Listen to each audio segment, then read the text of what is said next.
Sama-sama tayong magiging saksi!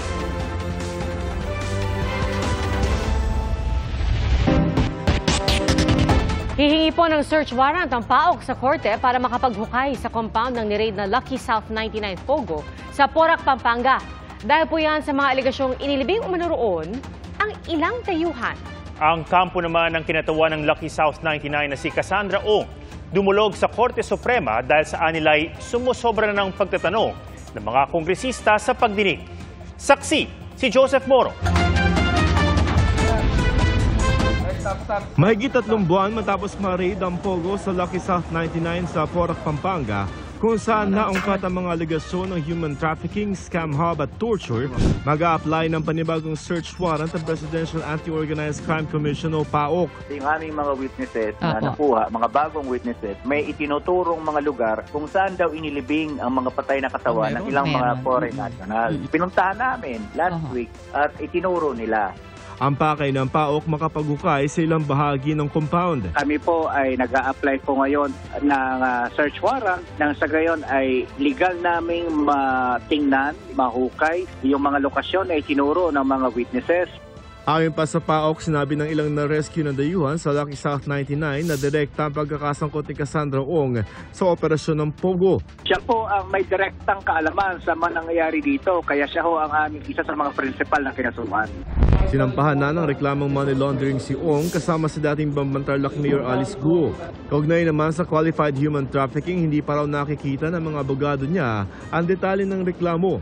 Si Ong isinugod sa ospital noong September 4 dahil sa pagbaba ng blood sugar at blood pressure. Pero nakabalik na raw siya sa kamara kahapon ayon sa medical bulletin ng House of Representatives.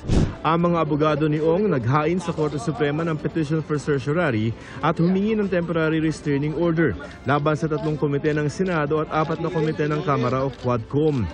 Sinisigawan siya, kinuputya siya, she's being ridiculed, ini-intimidate, tinethreaten. May mga very insulting words na sinasabi po sa kanya. Kayo naman po mismo ang mga saksi nito. Yun lamang po ang nais namin pigilin, that once the right to remain silent is invoked, no further questionings should be made. Ayon sa mga abogado ni Ong, hindi raw naman nila layon na ipatigil ang mga investigasyon na ginagawa ng Senado at Kamara at dadalo sila sa mga pagdinig kung kinakailangan. Ayon kay Congressman Dan Fernandez na nag-iimbestiga kay Ong sa Kamara, hindi raw magagamit ni Ong ang karapatang manahimik, bagaman pwede niyang i-invoke ang right against self-incrimination, depende sa tanong. Pero paano raw ito gagawin kung hindi pa naman niya alam ang itatanong sa kanya? Sabi naman ni Senadora Risa Ontiveros, hindi pa nila natatanggap ang petisyon pero nananalig sila na papanigan ng Korte Suprema ang kapangyarihan ng Senado na mag-issue ng subpoena at magpa-contempt.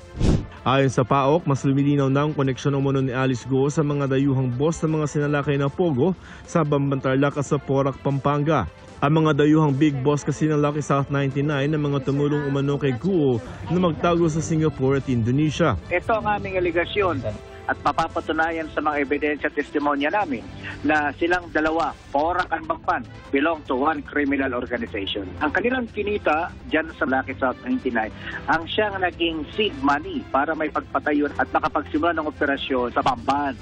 Nasa PNP Custodial Center pa rin si Guo dahil sa commitment order ng Tarlac RTC Branch 109. Pero sa paniwala ng Justice Secretary, ang Bureau of Immigration dapat ang may kustodiya sa dating alkalde. Malinaw na malinaw yan, may immigration case tayong hinahawakan dito and that's very, very important. May primacy ang immigration case over all others when it comes to Alice Guo. An immigration case should take precedence over everything. In fact, non-bailable ang immigration case. Maraming paglabag-an niya sa immigration law si Guo. Fake passport, her being an alien actually, trying to pass herself off as a Filipino.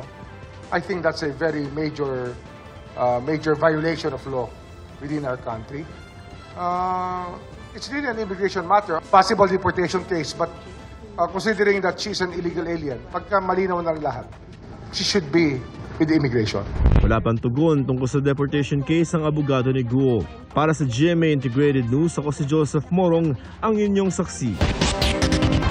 15 local civil registrar ang natuklasang nag-i-issue ng hindi tamang birth certificate sa mga foreign national. Ayon yan sa Philippine Statistics Authority. Lumabas po yan kanina sa pagdinig ng Senado tungkol sa panukalang budget ng NEDA kung saan attached agency ang PSA. Naungkat ang umano'y anomalya sa pagpaparehistro nang mailantad ang pag-i-issue ng birth certificate kay dismissed Mayor Alice Guo. At para matigil na ang mga ito, sinabi ng PSA na inoobliga na ang mga late registrant na mag-apply muna para sa national ID para personal silang humarap at makuna ng biometrics. Late registrants ang turing kapag nagrehistro ng lampas 30 araw mula ng ipanganak. Batay sa census, 3.7 milyon na Pilipino ang hindi pa nakarehistro at walang birth certificate. May mga inilikas ng pamilya sa Canlaon City sa Negros Oriental dahil sa pag-aalboroto ng Bulkang Canlaon. Pati po ang ibang lugar na malapit sa bulkan, naghahanda rin sakaling kailangan lumikas. Saksi, si Eileen Pedreso ng GMA Regional TV. Naghahanda ng lumikas ang ilang pamilya sa La Carlota City, Negros Occidental.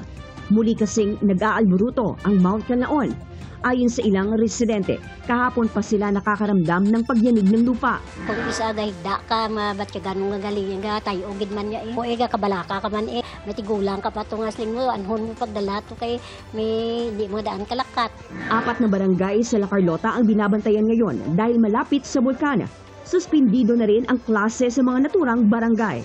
Sa bayan ng La Castillana, naghahanda na rin sa paglikas ang mga residente. Kina nang doon ako baan kung lamang kay nag-ulan ba kaysa nagligad bala ako gindali-dali lang bay ma'am tido wala mayo ka preparad. Ayon sa LGU, pinaalalahanan na ang mga residente na iwasang pumasok sa 4-kilometer permanent danger zone ng bulkan. Sapilitan na ang pagpapalikas sa mga residente sa 4 na barangay sa Canlaon City.